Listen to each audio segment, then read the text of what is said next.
Jeremiah, go ahead.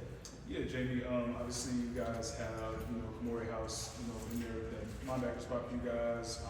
One thing that Belichick was talking about was his maturity as a younger player.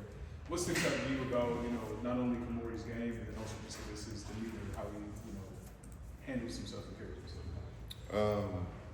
I mean, that's just kudos to him. It shows that that you can grow and you can move on and you can mature and over time, right? Long season, it's getting late in the year. It's only right to mature and grow. So we just good for him. That he can understand that and put that together and really grow up. No? Since stepping into the coaching role that we have talked to you early on, but now that you've had almost a full season to sort of experience it, has there been any learning curves for you, anything unexpected that you maybe didn't realize would be the case before you took the job? Really it's I would say the roller coaster ride and just having to maintain, keep a level head, because I am the coach now, I feel like the feelings is for the players, right? They can be up and down, but as coaches, just like, if you're a father, you gotta always, stand tall. So I feel like that's the biggest one to me is, maintaining and taking stuff in and being able to give it back to the players with a level head. What is that balance like, staying level-headed during a game? Because obviously you as a player did not always have to be like that, and especially now moving forward into the next 3 rivalry games, is that even more important? Yeah, for sure. I mean, it's the same,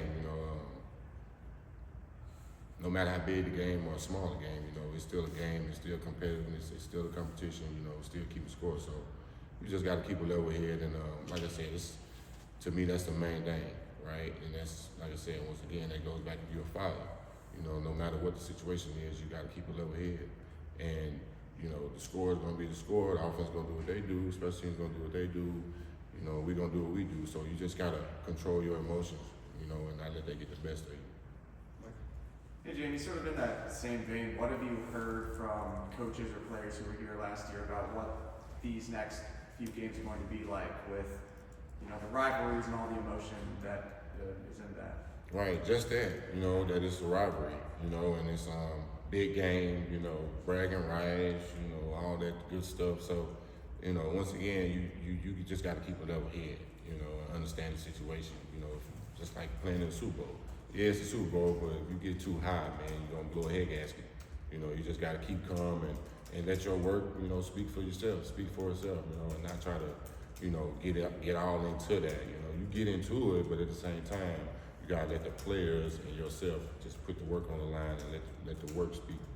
Were there times during your playing career where that did affect you negatively, where you got too amped up for a big game? And Yeah, for sure. Like you have those, even with like preseason. They always say preseason is preseason. Like it don't mean nothing, but at the same time, it means a lot because that's you. That's the first time you get to put it on field.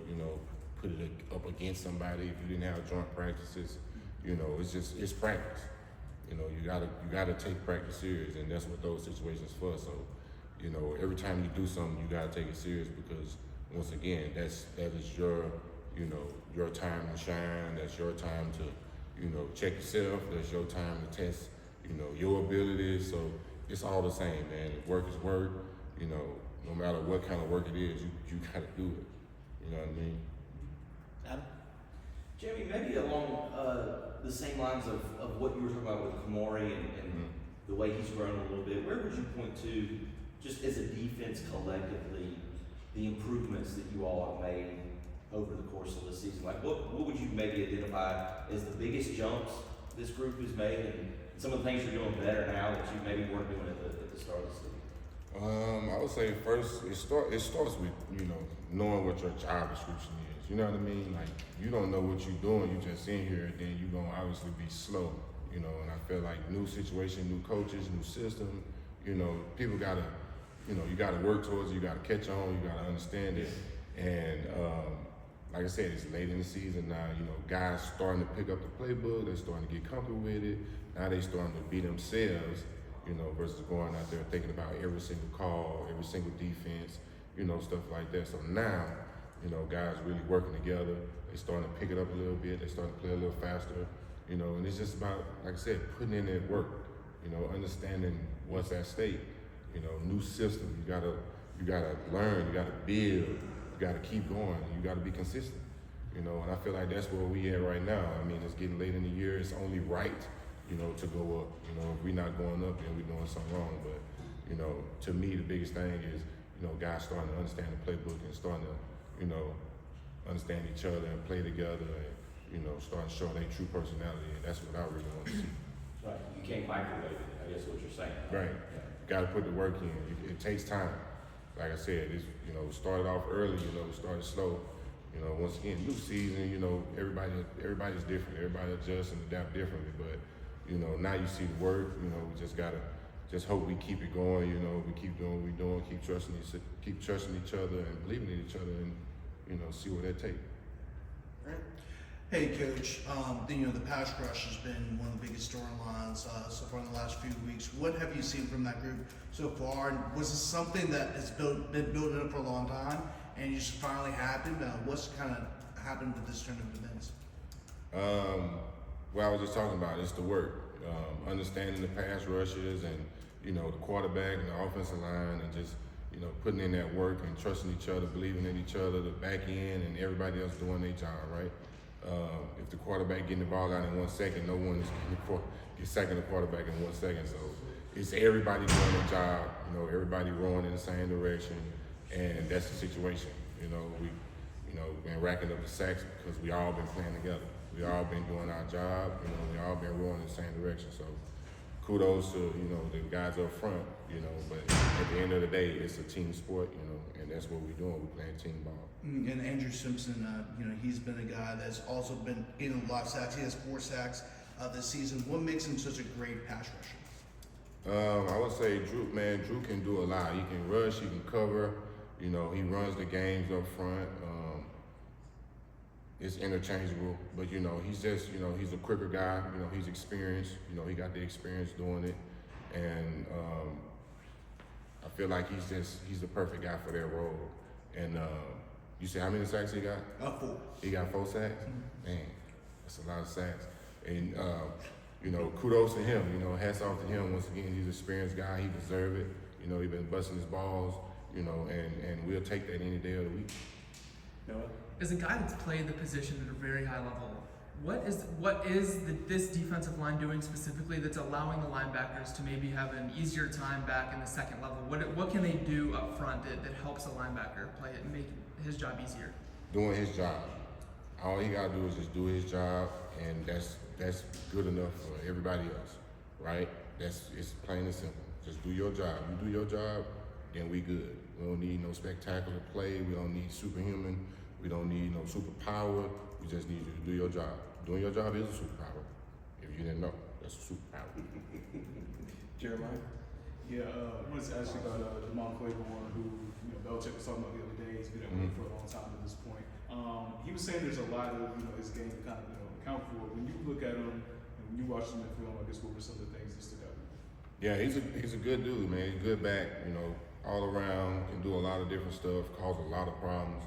When you got guys like that, it's only, you know, it's tougher when you don't do your job. Once again, like, you just got to understand his strengths and his weaknesses, which he got a lot of strengths, not a lot of weaknesses, but you just got to keep your eyes on him, man, and I would say just put the work in throughout the week, right? Studying on film and, you know, all that kind of good stuff, you know, but a lot of strengths from this guy. Good running back, you know, definitely an impact player for them. When it comes to, you obviously talk a lot about, you know, individual guys, you know, doing their job, starting to connect and starting to click, run defense, pass defense, everything like that. I guess in your room in particular, that linebacker room, I guess who are some of those main guys that are, you know, kind of setting the tone in that regard of keeping guys in line and making sure everybody's staying in their spot, doing their jobs and things like that? Best thing about my group, man, is they all hold each other accountable. You know, it's every last one of them. It's not just one guy. You know, if one dude slipping, you know, somebody else gonna say something. You know, it's not just one dude. You know, and that's the beauty of it. When you got every guy in the room making sure and holding you accountable, you know, to the standard. And they know the standard. The standard is the standard. You just gotta find a way. You know, we talk about it all the time. I mean, it is what it is. You know, it's control what you can control. The standard is the standard. You just gotta find a way. And the group of guys that I got in the room, just they great, they amazing, they work hard, they hold each other accountable, you know, and they take it serious, you know. And once again, that's why, you know, this is showing the way it's showing right now. Michael? Jamie, obviously everyone here wants to go to the league. So when you're coaching, is there a balance to strike where you're coaching specifically to the scout, hey, this is what Wake's going to do, versus, hey, this is what's really going to pop on film when NFL guys are scouting this team and looking to make a draft selection? You talking about the league? We No, don't talk about the league. No, We talk about the we league. talk about work every single day. We talking about your job, doing your job, you being fundamentally sound. We don't talk about going to the league. Like, it's cool, but we don't talk about that because we have a focus every week. You know, we got a game to play every week, and we got practice every day. And once again, what you worry about the league for if you can't tackle, you can't catch, you can't run. Like, we work on fundamentals every single day. We talk about the fundamentals every single day. Talk about you being great every single day, doing whatever you gotta do to be the best you. We don't talk about going to the league. We don't talk about that. Last one for Adam. Like we're having an AI moment here with practice and things like that. Jamie, I wanted to ask you, as someone who obviously played for Belichick, you know, now coaching under him, like, what do you make of just the attention that people put on him? Like, the Giants job came up the other day, people were saying Belichick might want to go to the Giants. You know, like, you guys lose to Clemson, things are bad around here, oh, Belichick's out of here, he's going back to the NFL. Like, what have you made of, and that was going on when you were playing, I mean, Deflategate, Spygate, all that stuff. Like, what do you make of just the attention that, or maybe the obsession people have with him? I mean, that's just what it is, what you just said. It's an obsession and it's attention, you know, and I said it wrong ago. You control what you can control. You can't control what other people say about you. You can't control what other people do. The only thing you control is you and your actions, you know, and your emotions. I don't have a problem with it. You know, it is what it is. You know, I know him, he know me. Like, if it's, you know, if it's something said, then we would say it. But I mean, it's just news, right? We just put it out there. You put it out there. You put it out there. Like, we don't really know. You know what I mean? Like, just because it's in the paper don't mean that it's real. I'm just saying. So, like, it don't bother me. And like I said, I come here, I do my job in the mouth. You know what I mean? Like, that's just what it is. I don't worry about what people saying about me because they don't know me. If they say, the people that's saying that about me, they don't know me. The people that know me, they not saying none of that. You know what I'm saying? So, like, I don't too much care about none of that. Perfect. Good stuff.